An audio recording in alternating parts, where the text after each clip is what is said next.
Today is Vedanta question answer session.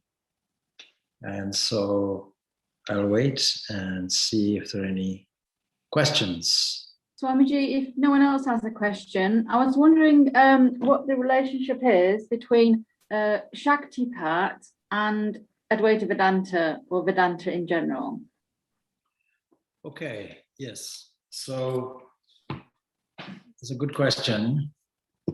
First of all, Advaita says that there are no two in its final conclusion.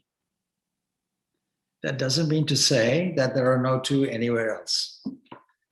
For example, if you want to build a table, you can't say, please take non-existent material with non-existent talents and do something. So you have to then adapt your language and perceptions to suit the relative world and say, like a table, this is the dimensions, this is the wood, and so on and so forth. So when we talk about non-dualism, we're talking about the highest conclusion of experience, and none of our experience, normally speaking, will be non-dual.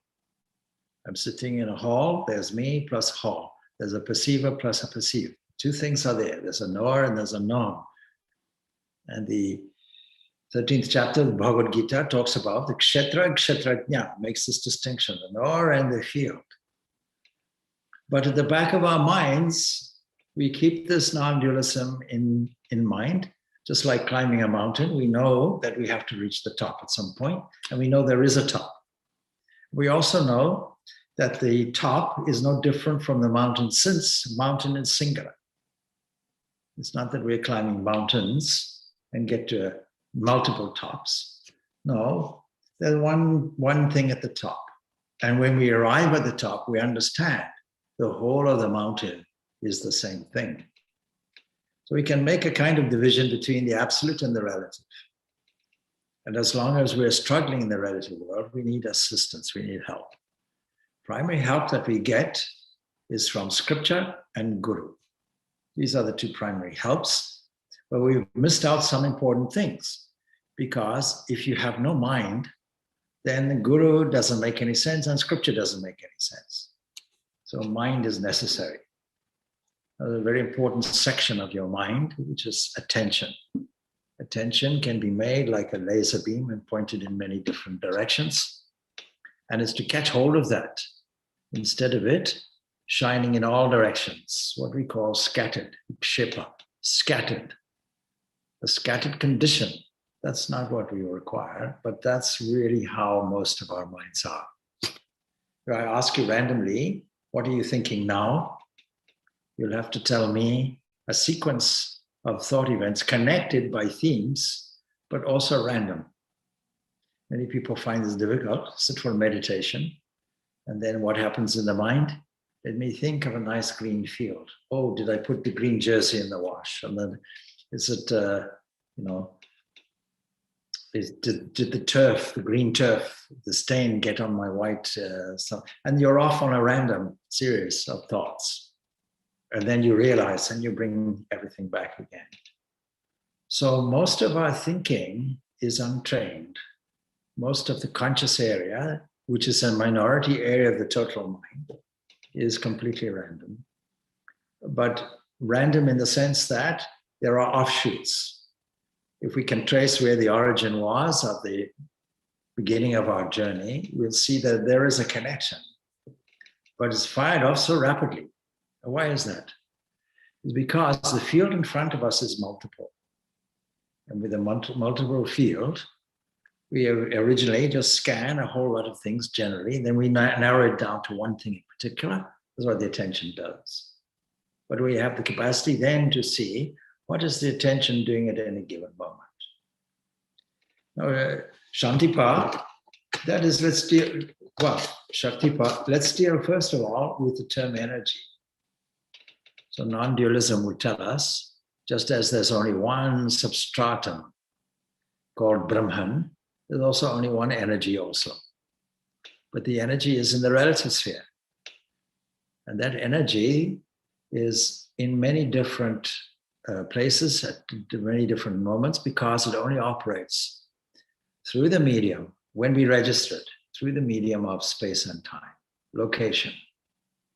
Space and time are components of this, what we call Maya. Maya is a misunderstanding, a misperception. We think something is permanent and true and lasting, but proper analysis finds it's not. But then we have to use those components to overcome them. You can't say, I'll have a military coup against Maya. No, I'll use that aspect of Maya that is enlightening. That aspect of Maya that is illuminating and revealing. That aspect I use. So it comes back then to the fundamental components of the universe, which we call gunas, the things which are binding us.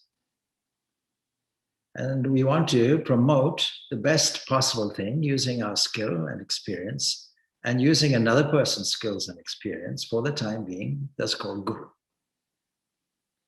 So the question is related also to guru. What is a guru? And yesterday was Guru Purnima, so it's a pertinent question. So what is this thing called guru? Well, unfortunately, the word has got a bad rap from the last century. So let's not use it. Let's use some other thing. Yesterday in a talk on Guru Purnima, I mentioned that there were some requirements for a teacher. And one of those requirements will be the Shrotriya. That means there has to be a competence in scripture that has nothing to do with literacy or proficiency in reading or studying, nothing to do with the intellect. It's all to do with the heart. It's all to do with spirit. It's all to do with energy, actually, divine energy, revealed internally. And the example, of course, is Sri Ramakrishna, who had no education whatsoever, nor was he ever interested. And so, but he was the guru of gurus, really. And what made him that is because not only did he have all the varied experience, unique in the world of mystics, so he was able to draw on infinite experience, personal direct experience, and infinite knowledge in its true sense.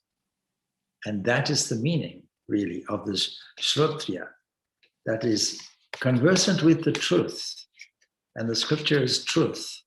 Which scripture is the next question? Well, is it the Christian scripture? Is it the Old Testament, New Testament? Is it the Zoroastrian texts? The Zendavesta? Is it the Puranas? Is it the Itihasas? What form of scripture is it? Is it the Bhagavad Gita? Is it the Quran? So we have to have some standard. In all search of knowledge, even scientific knowledge, we have to have some standard by which we measure something. So we have to have a reference point. And we see the reference point as that portion of the Vedas, which is to do with the questions of the deepest issues of life, which we call philosophy. And that is called Upanishads. When we say Vedanta, we really mean Upanishads and all the things that are derived from Upanishads. Why should that have any significance as opposed to any other scripture? Because it only deals with one thing. It doesn't deal with all the other issues. Can I give some example of that? Yes. The Old Testament has some beautiful things in it, but it also has so-and-so begat so-and-so, begat so-and-so, begat so-and-so. What use is a genealogy in my spiritual pursuit? It's just a history lesson, not even, because I don't know any of the personages involved. I have no idea what they look like, what they ate, whether they're good, whether they're bad, or when they lived. So many, many scriptures are a mixture of what we might call sand and sugar. The sugar is the sweetness of truth, but there's a lot of sand with it. And we'll spend hours together trying to eke out some kind of interpretation on which we all agree, because we don't know what's sand and we don't know what's sugar. And there has to be some model for it. The Upanishads have no personalities.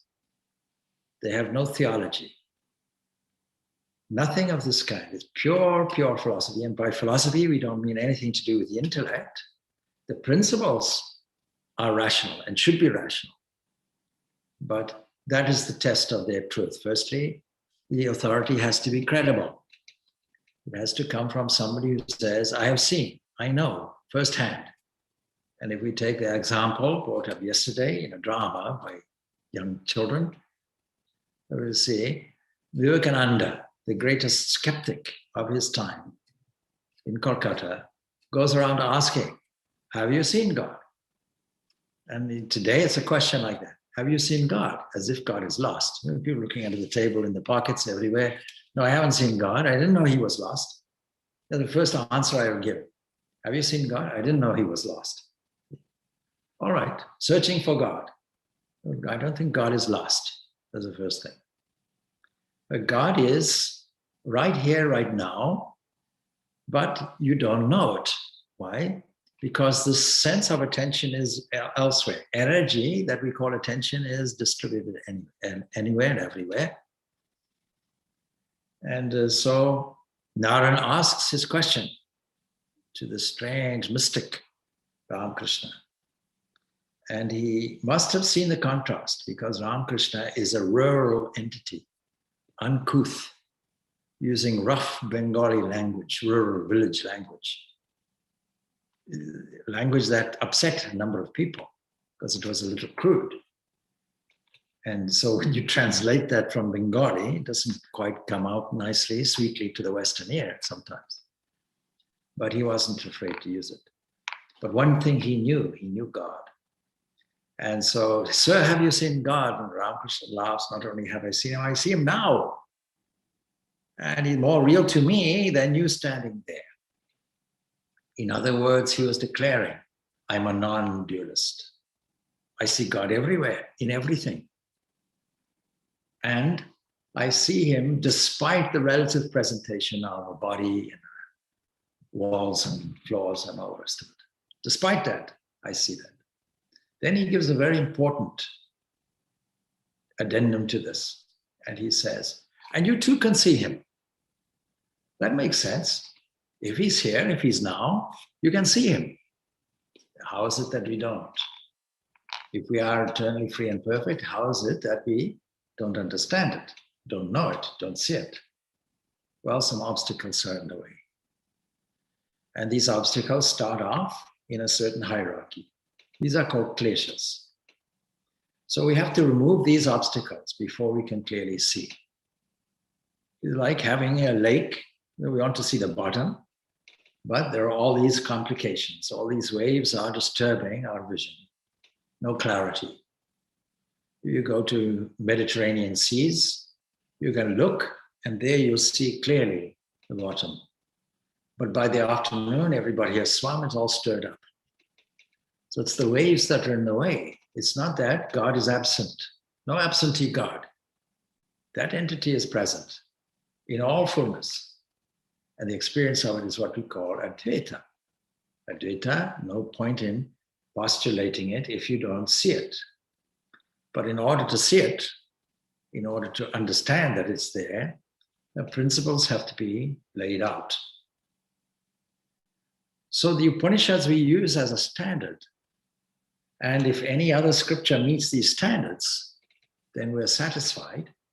That means we can take, for example, from the New Testament, blessed are the pure in heart, for they shall see God, and see how it exactly relates to common sense, because if everything is obscured by impurity, then we should make some effort to purify. Then we'll see it. So this impurity is generally called ignorance, avidya. And the two types of knowledge are there in this world. This is indicated in the Mundaka Upanishad. The Mundaka Upanishad, Mundaka meaning a treatise on non-dualism. How do we get to that conclusion? Because Mundaka means to shave off, to renounce completely. Most monks in our order shave off their head. Only a few rebels don't see any necessity for it, so we don't do it. But still, the whole idea really is that you shave off the world. You indicate that, all right? And in cold climates, having shaved it off, then people wear a hat. I don't see the point when the hair can do the job. Anyhow, never mind. That's a sideline. So we take that seriously because it conforms to common sense. It conforms to spiritual practice, and it conforms to the methodology of what we are learning in the Upanishads.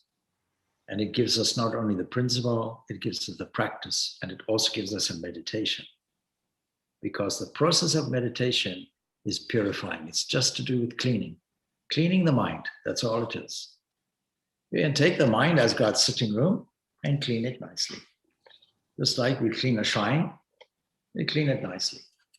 You clean the body through bathing and clean the internal of it through yoga, exercise, diet, and all the rest of it. Maybe breaking the rules occasionally, having one of her cakes, something like that, that's fine. But basically, even that is used as a sacred offering. And any prasad will not really do you any harm if taken in moderation. Swami? Yes. I don't know if this is properly formulated. I'll get to your final answer, Caroline. This maybe I haven't a question formulated properly, but what I'm sort of thinking of is you can see a sort of tendency where there's, people talk about sort of pure awareness, pure consciousness. Somehow that suggests impersonality. But Ramakrishna, if I've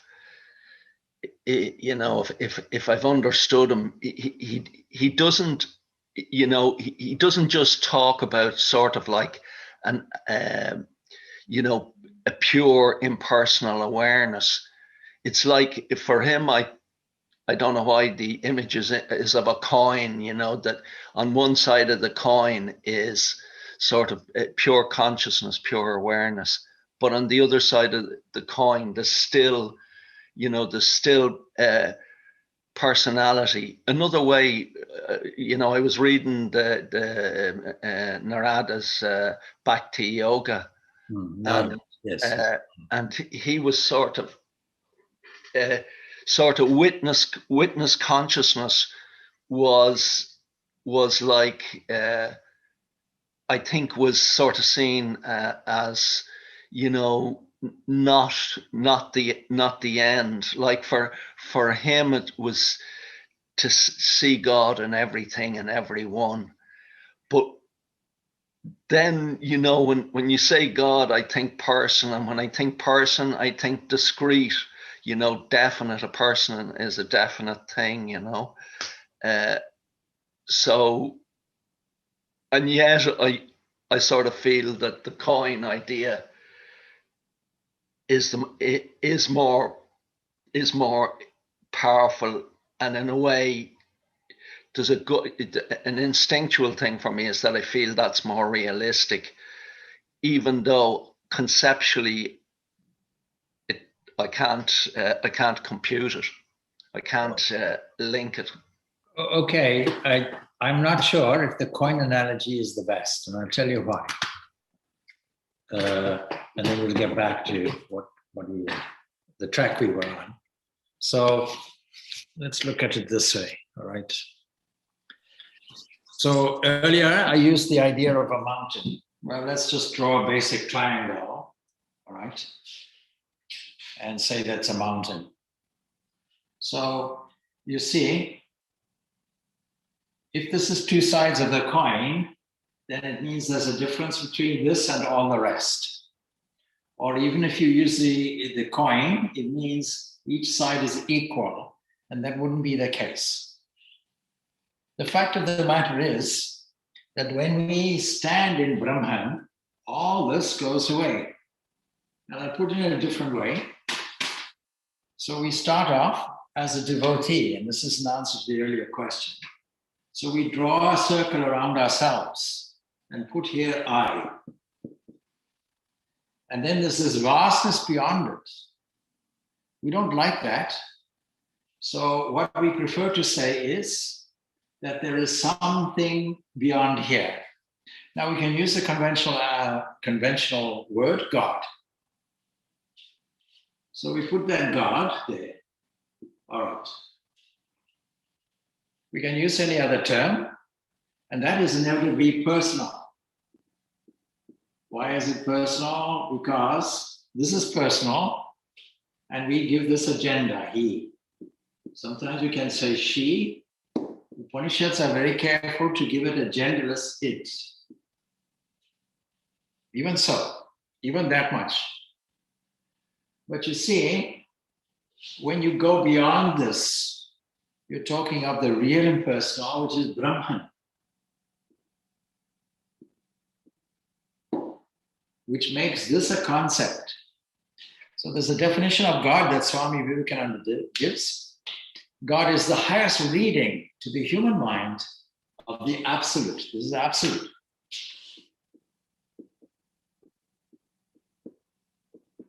And non-dual. And if you ask now, and contrasting this, so if you ask, was Ramakrishna a jnani, that means a knower of the absolute, both in reality and in practice. He looks like a devotee, singing, dancing, in ecstasy, etc. One side of a coin, from your analogy. Yeah. But actually, he was a jnana, not a bhakti. On the outside, he was a bhakti. On the inside, he was a jnana. It's very, very clear. And he would go into nirvikalpa samadhi very easily. We glide across the border, don't forget. He stayed there for some 6 months. Normally, 3 weeks is the limit. 3 weeks and your body goes off. You put the salt dal in the ocean, you use that analogy, then it takes 3 weeks, 21 days for that salt dal to disappear and become part of the ocean. Normal human being, that's the state of it. But a special entity, 6 months he stayed there. So we have to take it seriously that he was a jnana. He was a full knower of Brahman in a non-dual sense. Now, if that's the case, what's the use if a salt dal goes into the ocean and disappears? Can't do that, otherwise we don't have any of his teachings. Nothing gets left behind, no residue. So when we cultivate this purity of mind, when we cultivate spiritual practice, when we take the attention and we decide now to take control of it and to direct it inward more and more and more and more, what happens is we realize a second thing. We realize that this is not outside here. And then what happens is this goes away. And then God sits inside, and you see that God in everything. Now, notice that we study texts such as Bhagavad Gita, etc. They're using the impersonal self with it, being the self in all beings and all beings in the self. But the Bhagavad Gita makes an exception. In the 6th chapter, it says, seeing me. That's it. Now he makes it personal.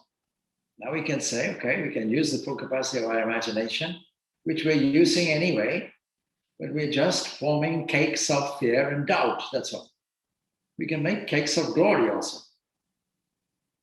So instead of doing that, when we start that, then God becomes immanent. It's like the example I always give of glass. I'll give it again, because it's a story I have to start once upon a time. Once upon a time, there were a number of painted glasses who took on individualities, and they had a board meeting. And in the board meeting, they decided, you see, what happens is the sun is getting free passage. And I think we should benefit from this and increase our investments. And we should now charge the sun for coming through, charge it a visa entry. So they make that decision, unanimous decision. The whole board agrees. Next time the sun wants to pass through us, we'll stop him, we'll demand a visa fee. Unfortunately, what happens is, the glass being clear, the sun being all penetrating, It works, it just flows through them. And they try to stop it and they jostle around, and break each other to pieces. No more panes of glass. Panes of glass gone. The complete disintegration of pane glass incorporated. Gone, finished. When the sun was passing through the panes of glass, this we call immanence, God in everything. But then what happens when the glass goes? Then all this goes, and the boundary gets removed, and only that one entity stays there. Is it fair to call it God? No, because God is a relational entity. So what we'll do is we'll call this fullness, and then only Brahman, the Absolute, is standing there. We can't say it's one or the other side of the coin, but the knowledge of it is one or the other side of the coin, and we can put it into the language of the Mundaka Upanishad. The question is asked.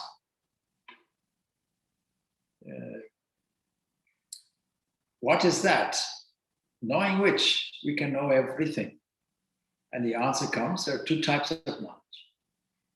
Kasmin no bhagavo vitnati. What is that by knowing which we can know everything? What is the clay from which all clay objects are made? What is the gold from which all objects are made? You can't have gold and a ring. You can't have a bracelet made from gold and gold separate from it, or a ring separate from it.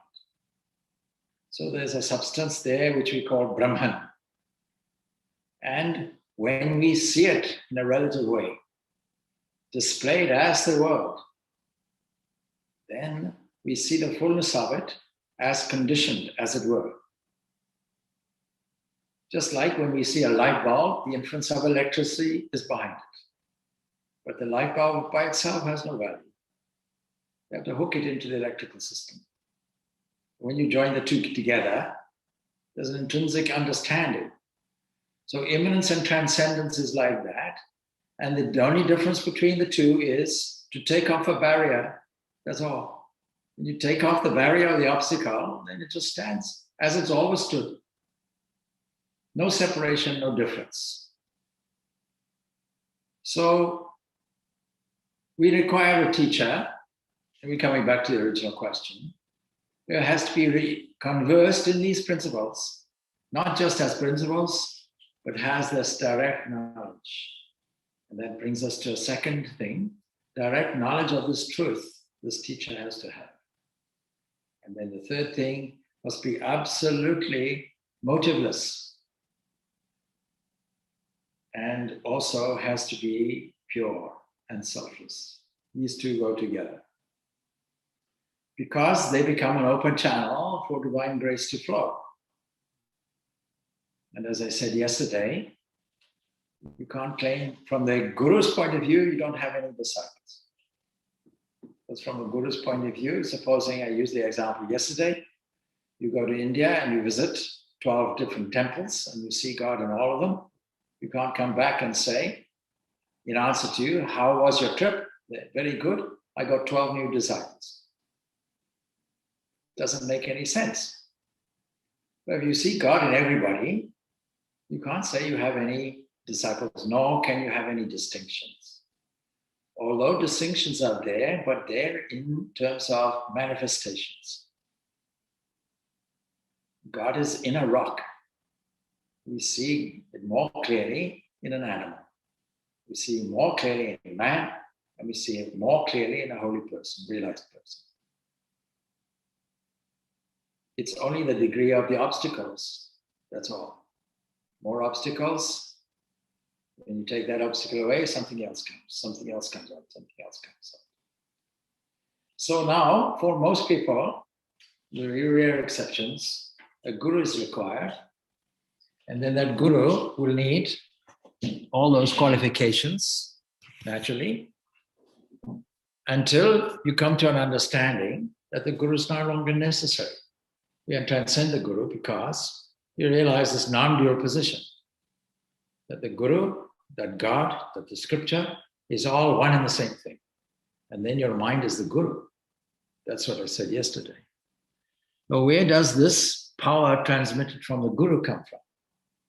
It comes from a whole line. You can consider the Guru like a faucet or a tap, and behind that is a pipeline to an infinite reservoir that we call the highest. And this highest divine principle is there, full and free and perfect, and flows through a lineage. And so when you look for a Guru, you have to ask, first question you ask is, what is your lineage? Who was your Guru and who was your Guru? And the trap that people fall in today is they never bother to answer that question. They're not interested. Why? Because they have a YouTube personality or something. So they have a following. 1 million people follow him. He must be good. They're all popular Western cultural ideas. That popularity equals that. No, not necessarily. Can you test the person, please? And where's the test? When no one's looking. That's where the test is. Examine the person when nobody else is around. So that's what happened to Ramakrishna. Ramakrishna got up in the dead of night and he was off to the Panchavati. And Yogan, as a young student, he became Yogananda. And he thought, the mother's hut is just here, the music place, the Mahabhat is there. And he always says, to us young people who are destined to be monks, who he wants to be in the inner circle, following the path of sannyas, renunciation. And he always warns us against this. He must be secretly visiting his wife at night, I wonder. So he waited. And as he was waiting and observing, the master's footsteps came from the opposite direction. And he was mortally ashamed. And Ramakrishna was completely unruffled and said, no, it's good. It's good to test the teacher. Test the teacher like money changers test the coins. Second occasion was he was averse because of his aversion to money. So every metallic object would have represented something like that. And one person decided, let me test it out, and put a coin or under his mattress. And he sat on his bed and immediately jumped up. What's wrong? What's wrong? Something's wrong. Something's wrong. Looks under. Oh, a coin is there. So that's the sensitivity he had, because his words were true, and truth means literal. No white lies in it. He quote Rakal, Swami Purnananda, who became great Swami Purnananda. And he was very serious. What's wrong? Says Rakal. He says, did you speak any untruth today? No, I don't think so. Examine carefully. Did you? It turned out he had said something, what we normally classify as a white lie. I said, in all things be truthful. No such thing as a white lie. That kind of thing. So let's take Ramakrishna as an example of this great transmission of energy, because he could transmit spirituality at a touch, at a mere look. But normally speaking, this great potency comes via a mantra. And this mantra, that really means it's from two sources. Manana, mind, on the one hand, and trana, freedom. So that thought process that gives you freedom, that ultimately becomes another derivation, a protecting thought. I prefer that definition. Mantra is a protecting thought. But a mantra given by the Guru is access to the whole lineage and the whole reservoir, and that comes through as huge power. The reservoir is non-dual. Just as water itself is non-dual, but water in a pipeline is dual and comes through the duality of a faucet. The faucet is the Guru, and then comes to the disciple. And if the disciple is a good disciple, if a disciple is a meaningful disciple in an inner circle, they also then become the Guru and pass on their specific divine energy in this way as well.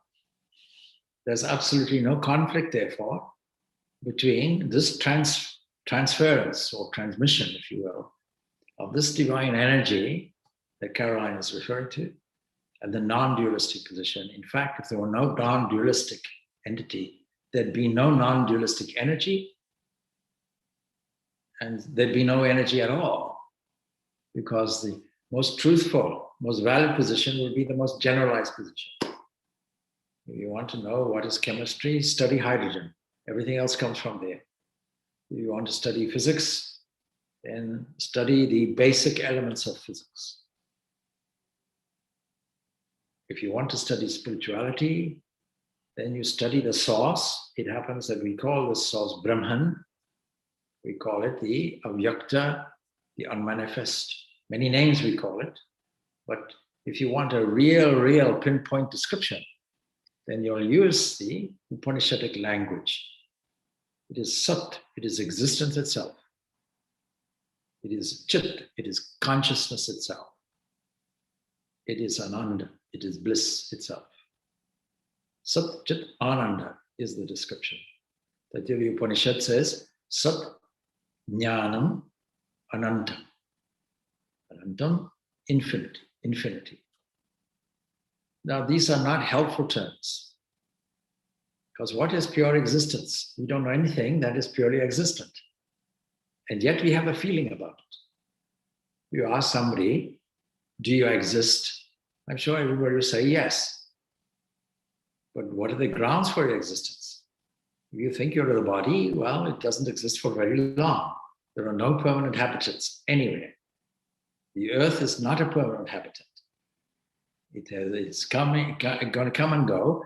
And according to the Vedic perception of cosmic time, all of the cosmos will go into a kind of state of potentiality, a kind of sleep, comparable to human dreamless sleep.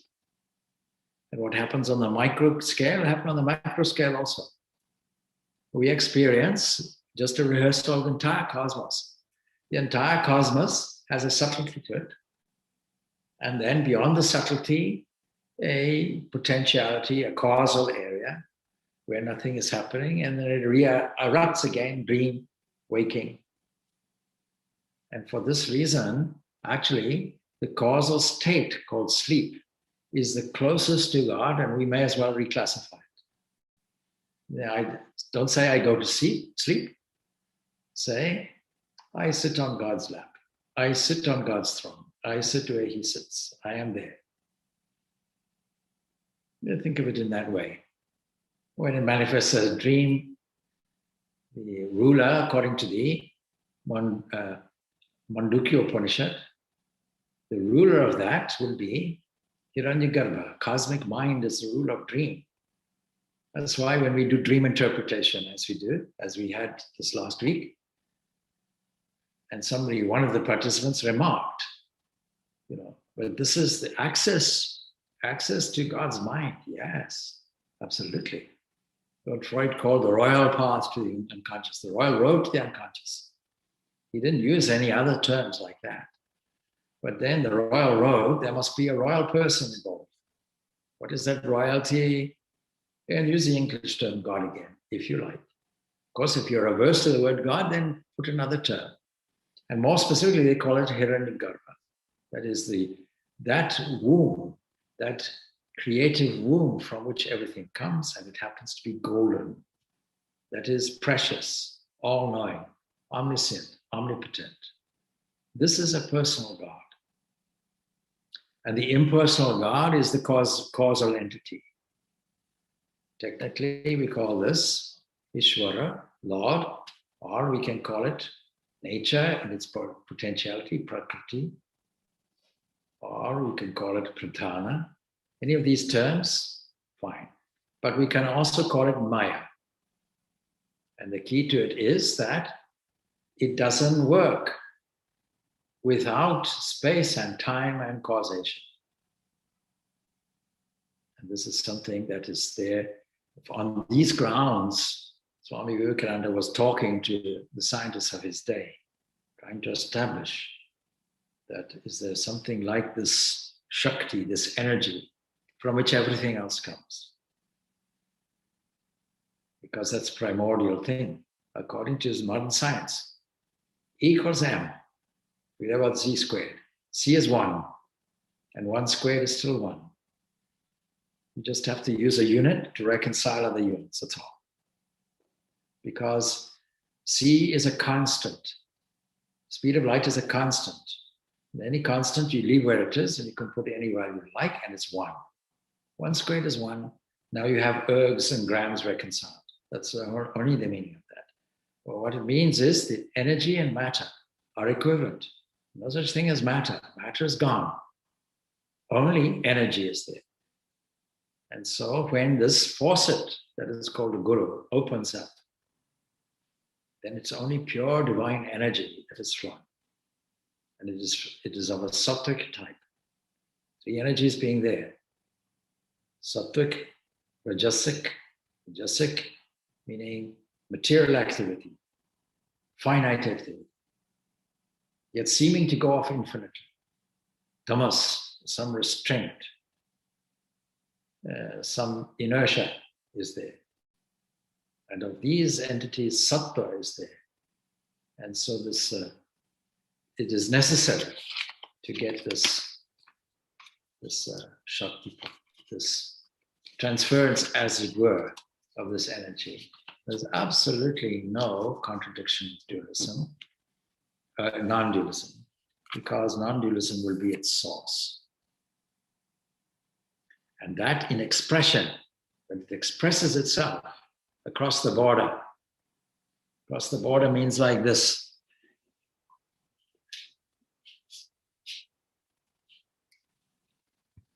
So there is Brahman. Now instead of drawing a line here, we put a dotted line. Because everything below here is all conditioned, and when we see what is the truth, it all disappears and only this remains.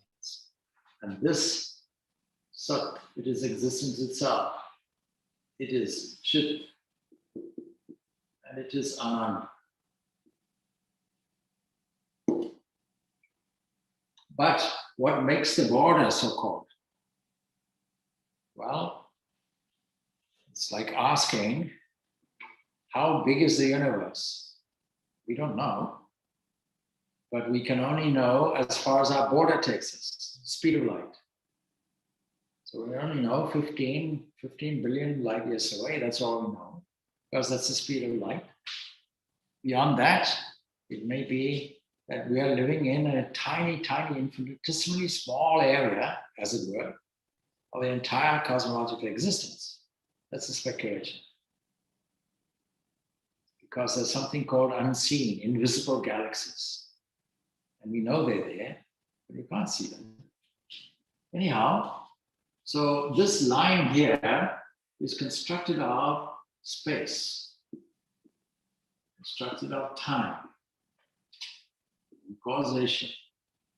In other words, from here on, it's deterministic. And then only because of these are called upadis. That is limiting adjuncts, limiting factors. That means they are limiting this non-dualistic position. Even the term non-dualism makes no sense here. There's only this entity, there's only pure being. All these terms, non-dual, dual, has no meaning here. It's only for our intellectual purposes that we're using these terms. Pure being, indescribable, naturally. How will you describe something that has no parts, no dividedness in space, and no evolution and movement in time, and no sequence to it? Can't describe such a thing. So although our nature is here, and when we talk about our nature being here, we shift the term and call it Purusha or Atma, self. But right now, where are we? We're right here down at the crest of a wave here. And actually, the ocean is this. And so we have to take some measures. This overall is called avidya, ignorance. And it is making a mistake. And Maya is just a statement of fact. It's a statement of a paradox. That this seems to be the substratum of everything, but we don't see it like that. We see it through this veil of Maya, through this mist that gives us a misinterpretation. And after all this has evolved, we find a gross universe. And then it is this that we misinterpret as this. How to get the understanding of this? We do it through all the means available, because the one thing that is giving us the mistake is mind. And the first manifestation of this is mind. Mind is made from Akasha. You can say space that contains primordial subtle matter. And so very subtle is mind. But from mind is a creative thing and is also creator. But is there any distinction between this and this and this? Nothing. Because when the ignorance goes, we see this. When we put this back, we see this. Like a child. Play hide and seek with a child. And every small child will derive endless, infinite amusement from putting your hands and going like this. Instantly, they will gurgle and chuckle, and they think it's and it doesn't matter how often you do it. If you want to stop a child crying, you go, pooh, like that. And immediately a transformation takes place. They can't understand, because from their point of view, you disappeared. And now you're reappearing. And this is the trick. We call this Maya. Maya is appearing and disappearing. So it is not that the other person is not there. It's that we have decided we put a cloud and obscuring it. The Bhagavad Gita gives several useful examples, analogies. It says, like the embryo hidden by the womb, like fire hidden by smoke. See, these analogies are made. So, like the sun hidden by a cloud. We can easily understand these human analogies. But we have to acknowledge where we stand now and go through a process. And say, okay, we understand the principle of it. What's the practical aspect of this non-dualism? Practical aspect is, wherever we can, to see God in everything. That means take God from the outer reaches and bring it into our circle. And once we've gotten used to that, the boundaries of the circle can disappear. And only that entity stands there.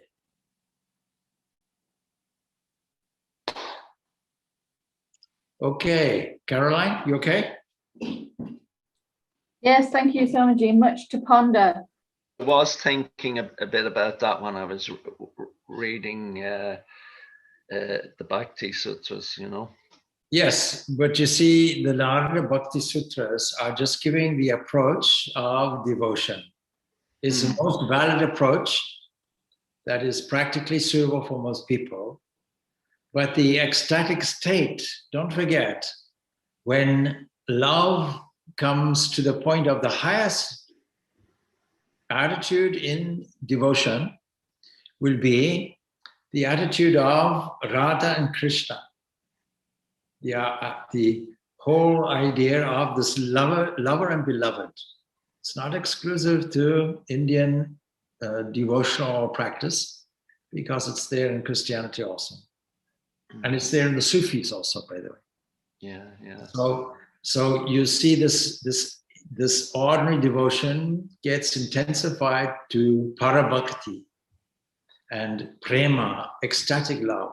And in that condition of ecstatic love, that nearness becomes oneness, and the bhakti becomes a jnani. Yeah. Similarly, when the jnani gets to this higher state, then it manifests in pure love as well. Because he understands when you reach the top of the mountain, the whole of the mountain is the same thing. Yeah. So at that, you know,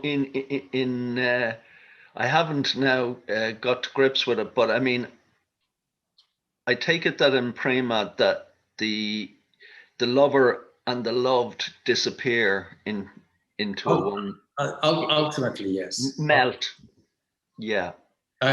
Reluctantly, but ultimately unavoidable. Okay, there's a question from in-house. Okay, yes. So about this love, so is it part of our spiritual practice to cultivate love? And then we use a personal God for it. Short answer, yes. So I don't know if anybody heard it. So the question is this development of love and a personal God part of our spiritual practice? Yeah? And should we do that? My short answer is yes. I could follow it up with absolutely. Yes. Because that's the easiest and sweetest way. And as long as we have any ounce of emotion in us, we should surely take that and use it. The most natural way for us. In ancient days, very ancient days, days of the rishis, the path would have been primordially, but not exclusively, would have been primordially jnana. But and in this day and age, where emotions run high, it should be primordially bhakti as a natural path for most people. There are exceptions, but primarily that's it. Yes? So for these exceptions, so what replaces love for them in that spiritual practice until they do feel the love? Then it's still love, but it's love of truth. That's all. And a difficult path to cover because you have to be of keen intellect and also devoted to exclusively to the path, which means you can't earn a living or live in a so-called normal life. And the rishis could do that. They could go to the forest, but the forest wasn't far. The forest was across the road in those days. So you go and exclusively do that. Becomes a practice. However, even that in ancient days was a practice in old age. So from 75 onwards, the last 25 years of your life, you go off to the forest. But the forest is over there. That's how you get your food, because you go from the forest and you get your food by begging and you go back to the forest. Or unless you are able to sustain yourself in the forest. So that kind of life is not suitable. And that is why we have all these, that is why from the Bhagavad Gita onwards, we see the path is clearly defined. Clearly defined. And when we talk of karma yoga, we really are talking of karma bhakti. Doing all action, combining the two, doing all actions for the sake and love of God. And this whole Bhagavad Gita is all about karma yoga, using the principles of jnana. So we have to have four. So that is why if you look at the logo there, you see, on the left, designed by Swami Vivekananda. So that represents the four yogas. You see that small picture of the swan? Yeah. So that picture is there because the swan traveling through the waves represents karma yoga. The jiva traveling through the waves of the world. Behind is the sun of knowledge, jnana. Below is the lotus representing bhakti. And the serpent around there representing Raja Yoga meditation. So that whole thing represents four yogas. You have to integrate these four things. Why? because there are 4 dimensions, as it were, faculties of the mind. And we can't ignore any one of them. We can integrate them, become a whole person. And so when you do the Enneagram process, you see that all the personalities are exaggerated. And one will have more of an intellectual stress. The other one will have more of an emotional stress. And another one will have more of a gut instinct, doing stress, willing stress. And for all of them, when you sit and meditate, it's all nice and equal. So all of these are capacities of the mind. And it's to our advantage to keep them nicely balanced. All right, so if there are no other questions. What is sadhana? What is sadhana? Sadhana, spiritual practice. Spiritual practice is taking your attention and directing it Godwards constantly. That is spiritual practice, sadhana. Sadhana is spiritual practice. And 2 aspects of it are there, broadly. One is waking, and the other one is meditating. In your waking life is spiritual practice. Because every waking moment, you play the game of taking your attention and elevating it in a sattvic way, with all your thoughts and actions, and words also. And in meditation, you are doing the same, but in a more direct and concentrated way. Using mood cultivators, things which are designed to settle the mind. Principally, japa and prayer. So japa, prayer, and meditation is done. Then in your waking life, it is seeing things in a more correct perspective, registering all your activities and energies to the proper owner, God, and also doing japa. So your whole day is repeating your mantra constantly.